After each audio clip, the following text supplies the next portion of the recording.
아이를 진짜 꼭 갖고 싶음 노력해보라고 하겠는데 내가 둘 키워보니까 그냥 자기 삶 재밌게 잘 즐기는 것도 정말 좋은 선택일 것 같아.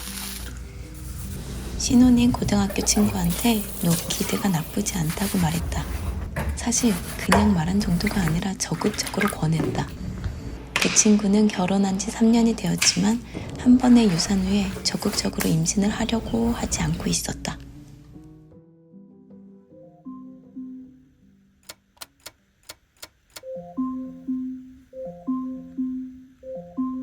알렉사, 스톱.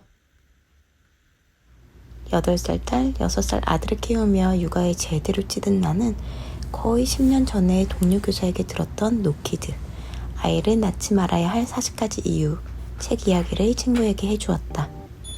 사실 나도 그 책을 추천받고 읽지는 않았지만 아이 둘을 가진 프랑스 작가가 쓴 그 책을 2명의 아이를 키우고 있는 동료 교사가 힘주어 추천한다는 사실 자체가 제목이랑 함께 모든 걸 설명해줬다. 그 당시 2살과 6살 두 아이를 키우고 있던 그 선생님은 이제 막 결혼한 나한테 아이는 꼭 가질 필요는 없다며 그 책을 추천해줬다. 나는 그 선생님이 좀 이상하게 보였다.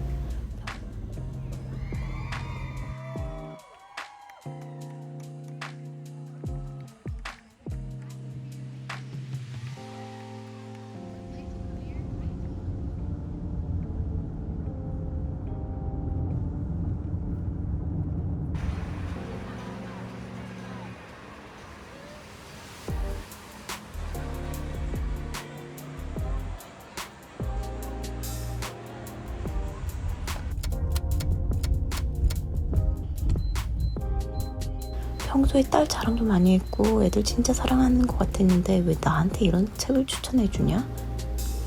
게다가 그 프랑스 작가는 아이가 2명이나 있다고 그랬는데 그 아이들한테 자기 엄마가 쓴 저 책이 큰 상처가 되진 않았을까? 그냥 그 정도 생각만 하고 지나쳤다. 그때 나는 바로 아이를 가질 생각이 없었기 때문이다.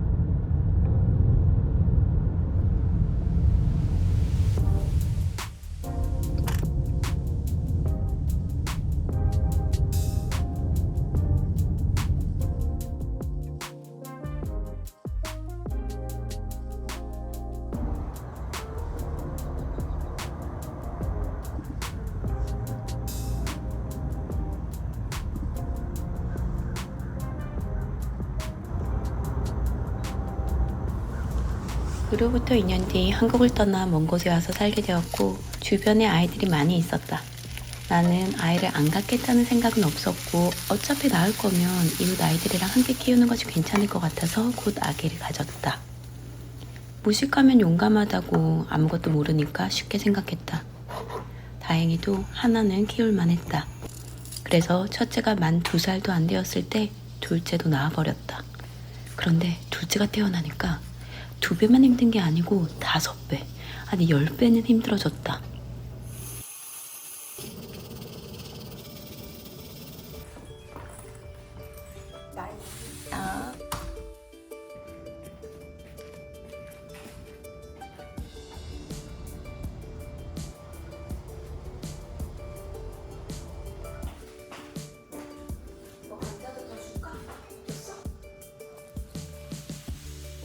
많이 먹어? 네.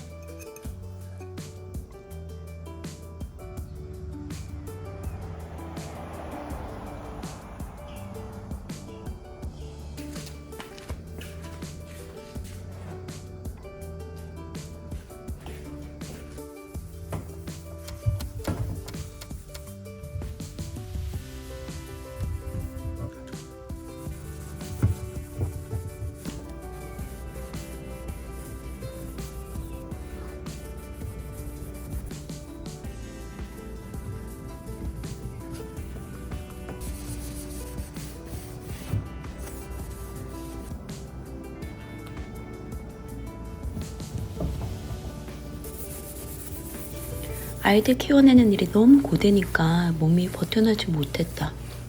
체력이 바닥나고 산후우울증 비슷한 것도 겪었다. 그때부터 심각한 편두통이 생겼는데 10년이 넘게 지난 지금도 가끔 고생을 한다. 출산의 고통을 겪고 나면 웬만한 건 끝나는 줄 알았는데 이건 누구도 얘기해주지 않았던 네버 엔딩 스토리다. 육아가 힘들어 미칠 것 같아서 가끔 정신 나간 사람처럼 소리도 질렀다. 그런데도 나를 닮은 아이들은 정말 예뻤다. 낮에 놀면서 찍어놓았던 동영상을 매일 밤 꺼내들고 남편이랑 애들 너무 예쁘다며 키득거렸다. 미친년도 그런 미친년이 없었다. 미운 4살, 죽이고 싶은 7살이라는 표현을 들어본 적이 있다. 자기 자식한테 너무 말을 심하게 하는 게 아닌가 하는 생각이 들었지만 아휴, 오죽하면 저런 표현이 나왔을까 하고 이해도 간다. 다른 사람 손 빌리지 않고 제대로 육아를 해본 사람이라면 저 표현에 동의는 못하더라도 무슨 말을 하는지는 알 거다.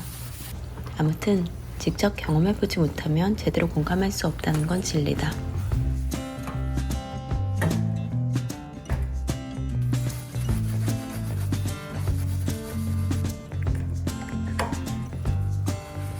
그땐 노키드를 추천한 지인을 이해하지 못했지만 내가 애들 키워보니까 이제 완전 이해가 간다며 임신 노력을 해야 하나 고민하고 있는 친구에게 이렇게 얘기해줬다.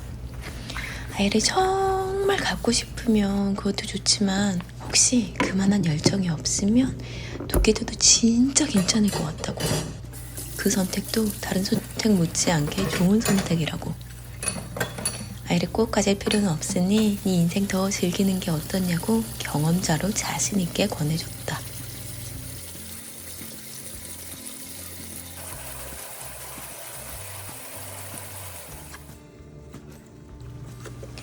내가 친구에게 노키드를 추천한 지도 5년이 지났다.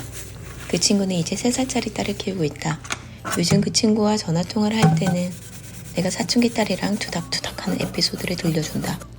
그러면 자기의 3살 난 딸은 지금도 힘들게 한다면서 나중에 사춘기 때는 자기 갱년기랑 겹칠 텐데 어떡하냐고 걱정을 한다. 그러면서 내가 5년 전에 해줬던 노키드 이야기를 꺼낸다.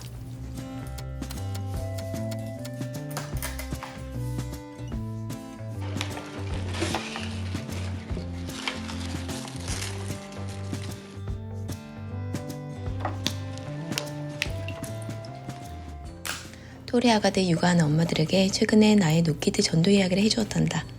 고등학교 친구 중에 교회 진짜 열심히 다니는 애가 있는데 노키드를 추천했었다고. 그땐 걔가 왜 저러나 했었는데 이제 완전 이해가 간다면서 자지러지게 웃었단다. 그때는 솔직히 네가 너무 이상해 보였다며 뭔 소리고 생각했었지만 이제는 그 말을 뼈저리게 공감한다고. 그래, 아이가 어려서 잠도 못 잤던 그때는 내가 노키드 전도사라도 된 것처럼 굴었었지. 지금 우리 딸은 만으로 13살이다. 딸은 11살에 시작한 사춘기를 12살에 심하게 겪었고 이제 거의 사춘기가 지나가는 것 같다. 이제 아들이 11살이 넘더니 사춘기 시작을 알리는 눈빛과 태도와 말투를 보여준다. 사춘기 아이들 키운다는 것 자체로 그 부모들은 동정받아 마땅하다. 아이가 질풍노도의 시기를 보내는 것처럼 그로 인해 부모들도 천지개벽의 시대를 지나고 있기 때문이다. 갓 태어난 아가 젖 먹이느라고 잠 설치는 것처럼 사춘기 아이와 함께 마음고생을 할 때면 여전히 그때처럼 잠을 설치는 날이 수두룩하다. 내 세상을 이 아이에게 다 줄 수 있다고 믿어왔고 그렇게 행동해왔다. 그런데 하나의 또 다른 세계를 품어버린 그 아이가 이제는 우리 세계의 틀을 깨고 변태하려고 한다. 여태껏 우리가 만들어 온 건 어떻게 되려는지, 내가 지금껏 해온 대로 내 모든 시간과 노력과 정성을 계속해서 그 아이한테 줘야 되는 게 맞는 건지 믿음이 흔들리기 시작한다. 애당초 내 것이 아니었고 언젠가 날아가 버릴 존재였다는 걸 몰랐던 걸까? 머지않아 나비가 되어 날아가 버릴 애벌레를 다른 거 다 제쳐두고 온갖 공을 들여 애지중지 키우고 있었던 건데. 아무튼 사춘기 딸 덕분에 바다에 빠져 죽을 뻔했지만 이제는 잔잔해진 바다를 순항 중이다.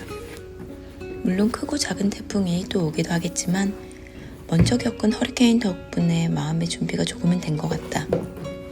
이런 요즘에 그 친구와 통화하며 들은 5년 전의 나의 흑역사, 노키드 전도사 시절 얘기는 좀 민망하다. 억울하기까지 하다. 철없는 어린 시절 아무 생각 없이 내뱉은 말이 공중파 방송에서 재방송되는 느낌이다. 계속.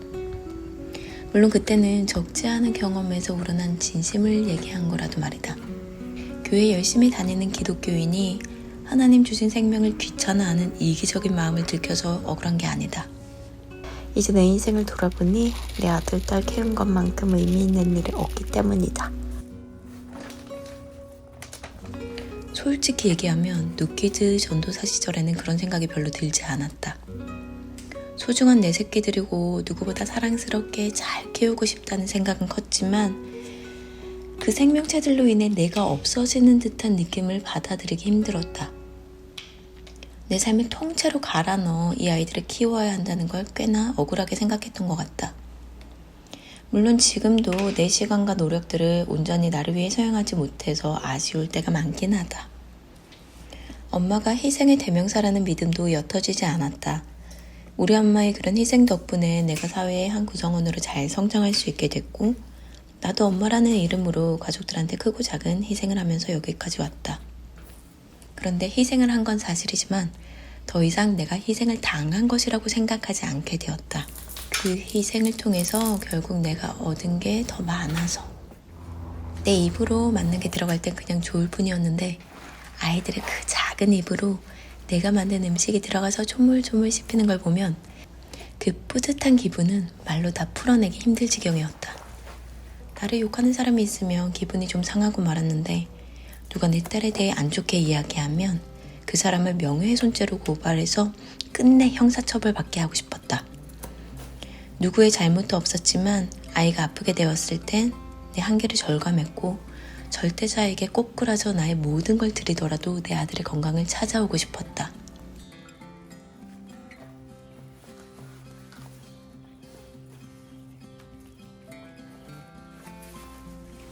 아이들 키우며 느끼는 감정은 이미 내가 알고 있던 감정들이다. 하지만 전혀 다른 차원의 그것들을 만나게 된다. 기쁨, 슬픔, 흥분, 놀람, 분함, 좌절, 경외, 감사하는 마음 등등이 내 자식과 연결되었을 때는 한층 깊이가 더해졌다. 과연 우리 아이들이 아니었으면 이런 경험들을 감사한 마음을 가지고 이렇게 자연스럽게 할 수 있었을까? 딸과 아들을 키우면서 당연하게 생각했던 우리 엄마의 수고와 노력에 대해 더 감사할 줄 알게 되었고 우리 부모님의 선택과 삶도 한껏 더 존중하게 되었다. 어디 우리 엄마에 대한 생각만 바뀌었나? 거친 아줌마 아저씨들, 그러니까 세상의 모든 엄마와 부모님들이 정말 대단해 보였다. 어떻게 생색 하나도 안 내고 이런 일들을 묵묵히 해올 수 있었을까? 타인에 대한 존중도 자연스레 배우게 되었고 다른 이들을 함부로 판단하지 말아야 한다는 것도 육아를 통해서 겸허히 배우게 되었다. 나는 여전히 나를 가장 사랑한다. 그렇기 때문에 나를 한 인간으로 한층 더 성장시켜준 아이들, 사랑의 깊이와 넓이를 조금 더 체험할 수 있게 허락해준 시간들, 겸허하게 하나님을 더 생각할 수 있게 해준 환경들에 대해 더없이 감사할 뿐이다. 그래서 조심히 얘기해본다. 아이를 낳고 기른다는 건 당신의 삶을 다른 차원으로 성장시켜줄 놀라운 일이라고. 희로애락뿐만 아니라 모든 좋고 어려운 감정의 깊이를 몇 곱절이나 더해줄 신비로운 일이라고. 한 번 사는 인생에 이런 좋은 경험은 또 없을 거라고.